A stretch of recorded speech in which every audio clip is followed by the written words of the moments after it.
A continuación, Psicolife.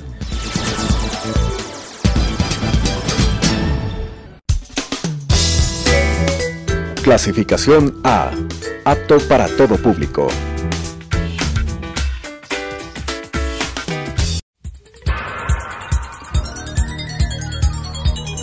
Las opiniones vertidas en este espacio por la producción y dirección del programa son de exclusiva responsabilidad de sus autores y de quienes intervienen en ellos.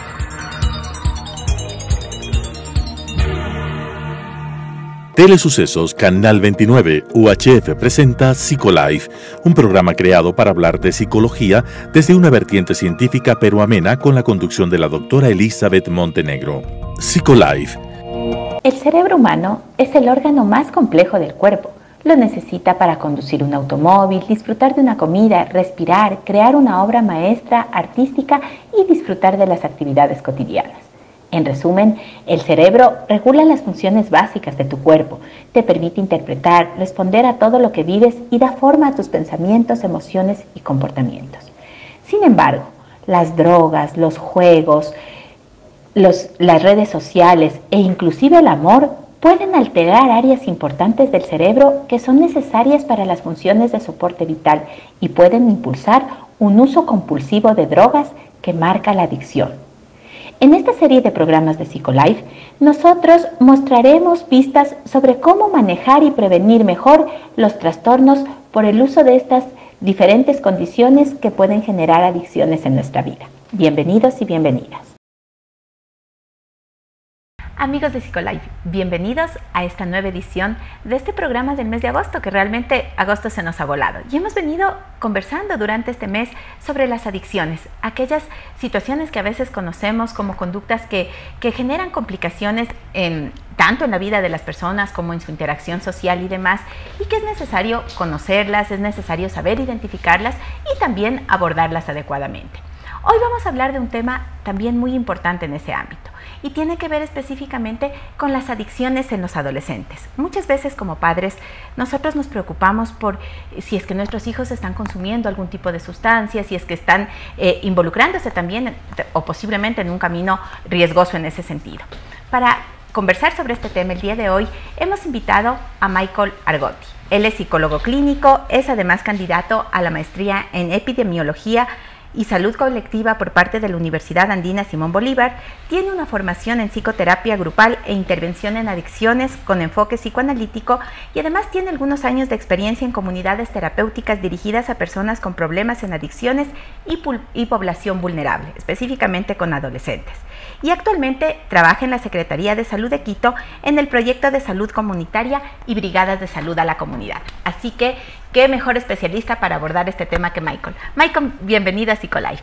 Muchas gracias por la invitación, Elizabeth. Y bueno, es un tema muy interesante que vale la pena poder hablarlo y qué bueno que lo hayan hecho en este programa durante varias semanas. Es muy bueno que la gente conozca, sepa sobre esta problemática que no solo afecta a adultos, ¿no?, sino también afecta a adolescentes y bueno, es el eje de la conversación del día de hoy. Justamente. Pero partamos, Michael, identificando algo. ¿Qué entendemos por adicción? Porque ahora vamos a hablar de las adicciones a sustancias, ¿verdad?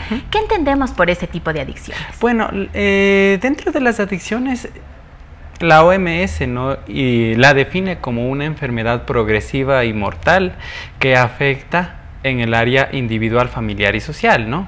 Es una definición general, pero dentro de eso también podemos identificar una cosa que es muy interesante. Voy a irme al término, ¿no?, de como tal adicciones. Que adicciones viene de la palabra a, que es sin, y dicción, que es palabra.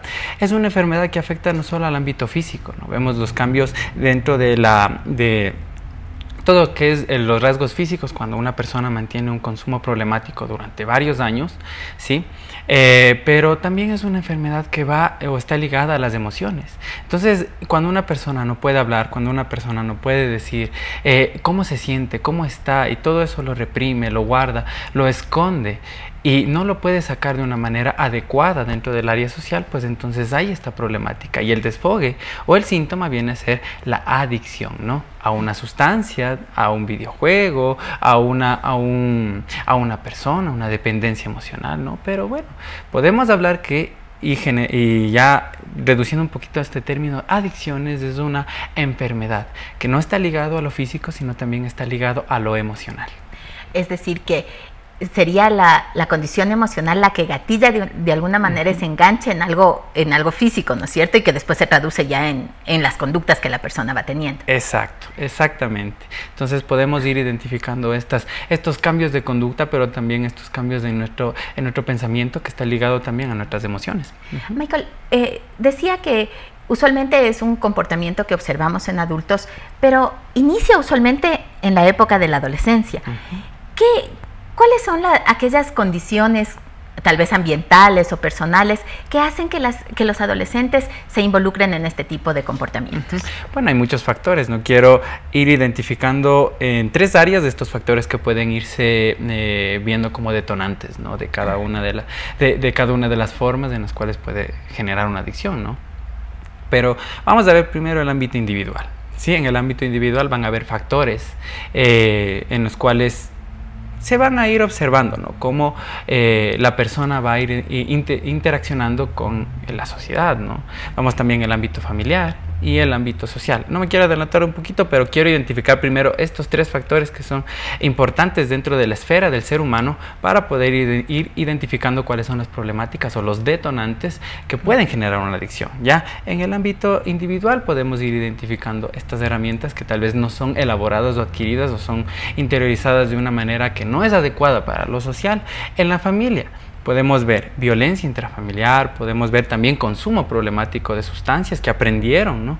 También estos adolescentes, y que también puede ser un detonante para un consumo problemático, ¿sí? Y familias desestructuradas que no tienen, tal vez no hubo un padre o una madre que le guíe, que le dé normas y reglas también dentro del comportamiento del adolescente. Y en el área social obviamente también vemos detonantes, ¿no? O factores de riesgo, que son los mismos amigos con los cuales también tiene una interacción de consumo, de alcohol, de marihuana, ¿sí? Medios sociales, redes sociales, donde promueven el consumo injustificado, pues podríamos decirlo, ¿no? Del alcohol, del tabaco, de la marihuana. Entonces, estos factores podrían ser los detonantes a que se genere esta problemática de consumo en el adolescente.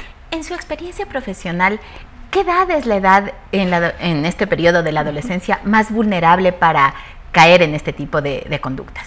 Bueno, dentro de esta experiencia, ¿no? Trabajando con adolescentes, esta población tenía un riesgo, ¿no? de tener esta problemática desde los 12, 13 años hasta los 17, 18 años, donde se ven muy influenciados, se vuelven muy vulnerables también a la influencia de los demás, ¿no? A la influencia de los padres, a la influencia de los medios sociales. Pero igual podemos remitirnos un poquito más atrás, a los 8 o 9 años, donde ellos adquieren estas herramientas para poder después involucrarse en el ámbito social.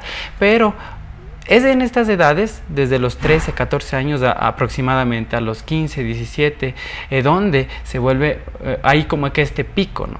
de influencia, y donde puede volverse, o es más riesgoso que el adolescente tenga o adquiera una adicción. ¿Hay sustancias que son de más fácil acceso para ellos que otras, o en general ahora vemos que el acceso para cualquiera de esas es sencillo? Bueno, sí, se ha vuelto mucho más sencillo poder conseguir, ¿no? estas sustancias, por el hecho mismo de que también la tecnología ha hecho que esto se vuelva una comunicación mucho más escondida y a la vez también más automática. He conocido casos de personas que con un mensaje de WhatsApp ya le decían al dealer, a la persona que le conseguía el consumo, ¿sí? que le vendía el consumo, que le lleve a la casa. Eso sucedió en pandemia. Sí, en pandemia estos dealers con un mensaje de texto les enviaban y llegaban a su casa y les vendían, como que fuera un InDrive, así. Entonces se volvió mucho más automático también el consumo. Por eso mismo también es importante poder llegar a este no solo al hablar, sino también a saber qué es lo que está haciendo el adolescente. Porque, mire, si es que no hay una interacción por parte del padre, de la madre, en qué está sucediendo, qué está haciendo en el celular, posiblemente también tenga esta interacción con estas personas que venden el consumo, que le puedan dar consiguiendo inmediatamente. Claro, y porque bueno, en la época de la pandemia justamente este encierro y eso limitaba la interacción social de ellos, que posiblemente hace más fácil, por ejemplo, el acceso al alcohol en las salidas de los colegios.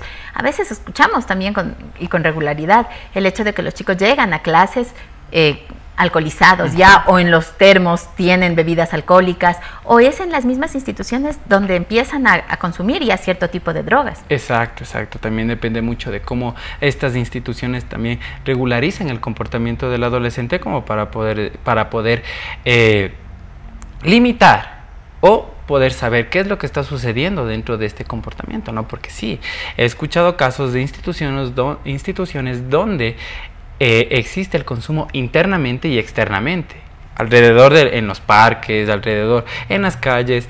Ellos se sientan y consumen y llegan en ese estado, ¿no? Pero también viene la responsabilidad de los padres, que creo que eso ya lo podremos hablar después, pero claro que sí, también está interactuando esta parte. Ahora, cuando yo me imagino que los papás que nos están escuchando deben pensar, ¿cómo puedo identificar si mi hijo está consumiendo algún tipo de sustancias? Porque sería iluso pensar que ningún adolescente ahora no tiene a la disposición algo y que tal vez no le han ofrecido en algún momento. Podemos decir como papás, bueno, mi hijo está cuidado en la casa, yo estoy preocupado por él y demás, pero está en un espacio donde el acceso es más sencillo, donde siempre va a tener alguien que le ofrezca, o sea alcohol, o sea marihuana, o algún tipo de esas sustancias. Entonces, ¿qué rasgos como padres podríamos identificar que sean como esas señales de alerta, como esas banderitas rojas que nos digan, ojo, hay que estar atentos? Exacto, exacto. Y eso es muy bueno que los padres de familia que están viendo este programa lo sepan, ¿no?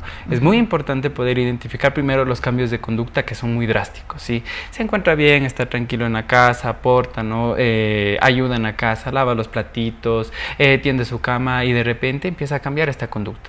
Está aislado, ya no quiere compartir en la familia, lleva comida a su cuarto, ya no sale, se aísla. En pocas palabras, se aísla de este contacto con lo social, el contacto con la familia. Ya esa sería la primera bandera roja que debemos ir identificando, ¿no? Segundo, también es el cambio de su estado de humor. Cuando un adolescente empieza a gritar, ¿no? sin previo aviso, le corrigen algo, le dicen ya tienes que llegar a esta hora a la casa. No voy a llegar, a mí no me dicen qué hacer. Y antes no se comportaba de esta manera, entonces ya también es una bandera roja. Debemos tener muy en cuenta cuál es ese comportamiento que se transforma de un día para el otro, ¿sí? Ahora, Michael, menciona estos dos aspectos. Sin embargo, la adolescencia es como característico eso también. O sea, los adolescentes muchas veces ya no quieren compartir tanto en la casa. Muchos te dicen, no, es que yo quiero estar en mi cuarto, me pongo a ver una serie o estoy chateando con mis amigos y estoy comiendo. Y no necesariamente están consumiendo drogas. O los cambios de humor también son evidentes en la adolescencia. Entonces, ¿en dónde está esa línea, digamos, entre el desarrollo típico de un adolescente y esas conductas que suelen ser típicas en ocasiones, con una conducta que ya podría hacernos pensar en que algo más está ocurriendo? Ahora, vamos al otro lado, que es el ámbito social, ¿no? Ya. En el ámbito social, pues obviamente vemos que ha cambiado de amigos, de compañeros, ya no se junta con tal vez de esos amigos con los que se iba a estudiar, con los que hacía los trabajos grupales. Ahora ya se junta con personas que dicen, bueno, saben mencionar, ¿no? Esta persona yo le he visto que está alcoholizada, que ha pasado alcoholizada, y con él se está juntando en el parque o en el colegio, ¿sí? O ya no se va, empieza a fugarse de las clases, ¿no? Ya no se va al colegio, empieza a fugarse, le empiezan a llamar la atención al padre de familia, ¿qué está pasando con su muchacho? Antes no era así, antes él llegaba a las clases y se iba tranquilamente, ahora ya vemos que falta las clases, tiene problemas de la conducta también con los profesores, ya no tolera que los profesores le digan algo, deja de hacer deberes, ¿no? El rendimiento, el rendimiento académico empieza a bajar. Eso también es una bandera roja que debemos observar como padres. Muchos de los padres, y he tenido muchas entrevistas con padres de familia, sí, que han llegado y han dicho, pero es que no sé qué le pasa a mi hijo, porque él empezó a tener este comportamiento. Y yo les he preguntado, ¿y usted ¿Ha conversado con su hijo al respecto de esto? Y dice, no, porque paso trabajando. Yo sé que la necesidad es actualmente, ¿no?, de poder llevar un platito a la casa, ¿no?, de un platito de comida, el pan al hogar es muy importante, pero también no debemos dejar de lado el hecho de que debemos conversar con ellos, no romper este lazo familiar, ¿no? Conversar con ellos, preguntarle qué está sucediendo, cómo te ve en el colegio. Yo sé que tú puedes motivarle también al adolescente, es muy importante, porque a veces dejamos la necesidad, dejamos esa necesidad de involucrarnos, ¿no?, con ellos emocionalmente, y los dejamos a un lado, ¿no? Los dejamos como que, como ya eres adolescente, tienes que desenvolverte tú solo. Yo creo que eso también es una forma de pensar un poquito anticuada. Ahora tenemos que ir transformando esta forma de pensar a ligarnos con ellos de esta manera mucho más afectiva. Que claro, es necesarísimo, y que en la adolescencia suele ser como más frágil ese espacio. Exacto. Ahora, ¿qué pasa cuando los padres se dan cuenta que su hijo, por ejemplo, o llegó borracho a la casa, o de pronto encuentran a veces en la mochila, o qué sé yo, en el cajón, encuentran algún paquetito de alguna sustancia? Hay padres que pueden, creo yo, tomar tal vez dos posturas, ¿no? Algunos que digan, bueno, esto es transitorio, va a pasar y no nos asustemos mucho, y otros, en cambio, que se alarmen en exceso y quieran, no sé, cortar de raíz la situación y actuar de una manera muy brusca en ese sentido. Claro, depende también de la forma en cómo el padre observe este consumo, ¿no? Hay padres que tienen un pensamiento un poco más abierto de lo que es el consumo del alcohol, de la marihuana, ¿no? Y le pueden orientar al adolescente, a su hijo, le pueden orientar, ¿no?, en que estas son las problemáticas que te pueden llevar si tú continúas con este consumo, y se vuelve cada vez más grave, ¿no? Tenemos tres formas de poder identificar el consumo cuando es grave, ¿no?, cuando ya se vuelve una problemática, ¿no?, que es el uso, ¿sí?, el uso, el abuso y la dependencia, ¿ya? Entonces, cuando nosotros vemos que hay un uso en el adolescente, pues entonces, como padres es nuestra obligación poder intervenir, ¿no? Poder hablar con el adolescente y decirle, he visto que en tu mochila hay estos cogollos, ¿no? Se llama vulgarmente, ¿no? Se llama cogollos de marihuana. Entonces quisiera hablar contigo al respecto de esto. ¿Qué está sucediendo? ¿Cómo estás en el colegio? ¿Estás bien? ¿Has tenido problemas? ¿Tus amigos han cambiado? ¿Ellos qué dicen al respecto de esto, no? Pero obviamente, si es que vemos que ya llega a un abuso de sustancia, ¿no? Si llega a un abuso de sustancia, y eso también no justifica tampoco el hecho de que una persona consuma, porque ya cada persona tiene su criterio personal de qué hace con el consumo, porque es una decisión personal. Pero obviamente, cuando hablamos de adolescencia, hablamos de que como padres tenemos la obligación de acercarnos, no dejarle ahí, ¿sí? Entonces podemos llegar con estas preguntas, pero si vemos que ya existe una problemática en estas tres esferas, ¿no?, en la esfera individual, en la esfera familiar y en la esfera social, y estamos ya teniendo un consumo frecuente de unas 2-3 veces por semana, entonces debemos intervenir. Conversar obviamente con el adolescente es base importante, no dejarle que él siga consumiendo y nosotros por un lado, ¿no?, haciendo como que escondiendo esto, ¿no? Ahora, sí poder intervenir en esta parte. Ocurre también, sobre todo cuando están en este proceso ya del consumo y del abuso, que los adolescentes, además porque es propio de sus características de pensamiento, que ellos piensan que todo lo tienen bajo control. Exacto. Entonces dicen, no, o sea, yo puedo dejarlo cuando quiera, esto no me afecta a mí, y yo tengo control sobre eso, cuando sabemos en realidad que no. Y bueno, de hecho en el primer programa que hacíamos sobre este tema, explicábamos desde el cerebro cómo el cerebro reacciona frente a este tipo de sustancias o de adicciones en general. Entonces, si el adolescente piensa que tiene todo ese control, ¿cómo el padre o cómo los adultos pueden ayudar a frenar eso y a tratar de revertir este tipo de comportamientos en ellos? Bueno, primero es continuar con vamos a llamarlo así, este control también, ¿no?, sobre el adolescente, no dejarle que él se vaya por su lado, empiece a hacer, entre comillas, ¿no?, lo que quiera, sí, sino más bien continuar con él, ocuparnos del adolescente. ¿Sí? Preguntarle cómo estás bien, qué está sucediendo en el colegio, cómo estás con tus amigos, si ellos se encuentran bien también con esto. Pero también es importante poder buscar la ayuda profesional, ¿sí? Dentro del municipio nosotros tenemos la Casa de Bienestar y Vida de Prevención de Adicciones, donde se da estos talleres, estos grupos, poder llevar al adolescente a estos grupos que pueda observar cuál es la problemática real, porque dentro de este abuso, ¿no?, y decir, yo puedo manejarlo, yo puedo con este consumo, yo puedo solo, viene muchos mitos, que están y justifican, ¿sí? Que están en nuestra cabecita y justifican el consumo problemático. Entonces lo importante también es que esto se desmitifique y que sepa cuáles son las consecuencias también a la larga cuando exista o se consolide ya una dependencia dentro de la conducta del adolescente y la problemática. Cuando tenemos ya, y cuando hablamos de un adolescente en condición de dependencia, ¿es factible o es suficiente el hacer el acompañamiento externo o ellos requieren necesariamente una internación, por ejemplo, en algún centro de desintoxicación y de rehabilitación?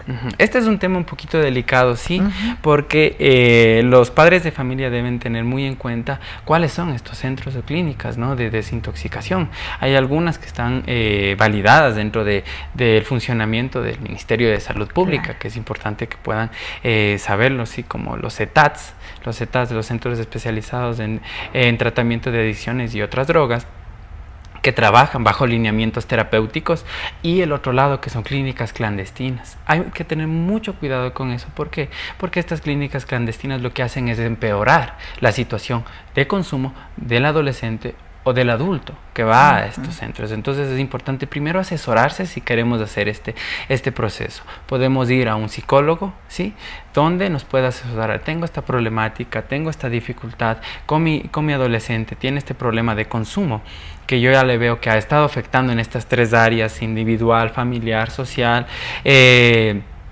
Ha dejado trabajos, ha dejado el colegio, ya no le reciben, tiene muchos problemas de conducta. Entonces eso ya nos invita a poder tener un asesoramiento con un profesional, ¿sí?, un profesional psicólogo que esté tal vez especializado en adicciones, o si es el caso también con estas instituciones, ¿no? En el municipio tenemos la Casa de Bienestar y Vida de Prevención de Adicciones, tenemos también los CETADS dentro de lo que es el distrito de Quito, que podemos ir acá y poder asesorarnos. Es muy importante poder tener esto claro. Y Michael, realmente eso es importantísimo. Justamente cuando yo organizaba, ¿no es cierto?, durante este mes este tema, bueno, tuve algunos invitados extranjeros que hablábamos de otro tipo de adicciones, pero cuando me quería referir a específicamente, y por eso me costó llegar hasta el final de agosto para encontrarle, porque no encontraba. O sea, y yo buscaba un profesional que nos hable sobre, especializado, experto en el tema, porque no es lo mismo que vayas donde otras personas que también son profesionales en el ámbito, claro, de la psicología, de la salud mental,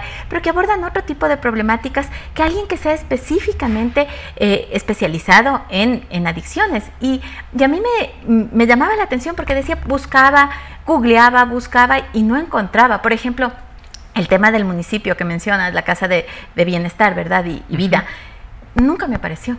Nunca encontré en el buscador, en Google. Entonces, que es a donde usualmente uno acude, porque a veces, bueno, como padre puedes acudir a algún recomendado, a alguien, pero cuando ya necesitas algo específico, también buscas en googleas en ocasiones y dices, no hay. Entonces, esa sensación que puede sentir la comunidad, ¿no es cierto?, que tiene algún familiar que está atravesando este tipo de situaciones, como de abandono, de no saber a dónde acudir, creo que es algo que también puede hacer que el problema se haga más grande.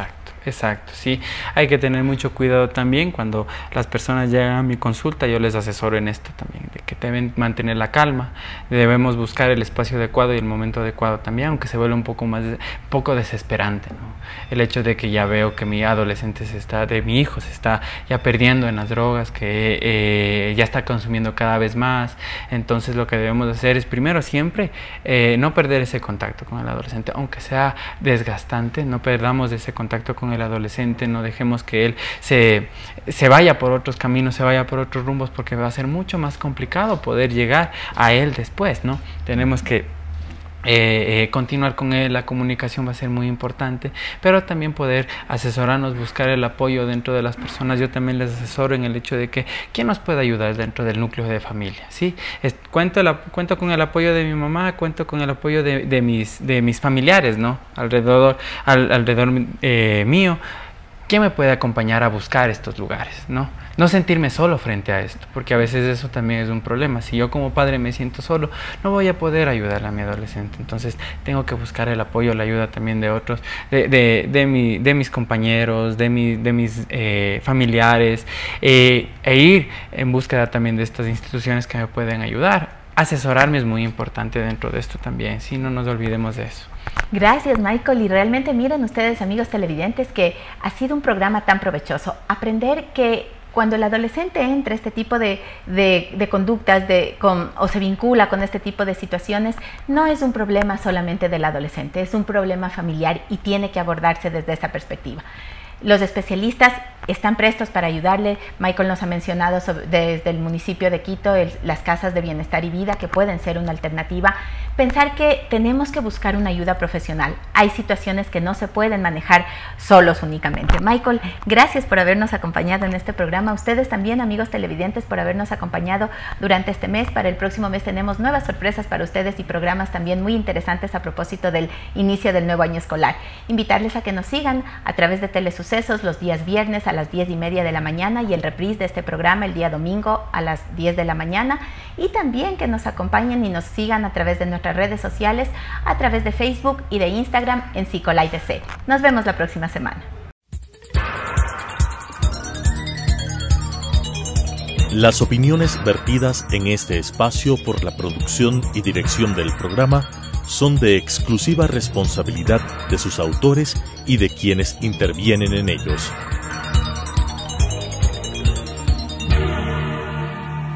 Telesucesos Canal 29 UHF presentó Psicolife, un programa creado para hablar de psicología desde una vertiente científica pero amena, con la conducción de la doctora Elizabeth Montenegro. Psicolife,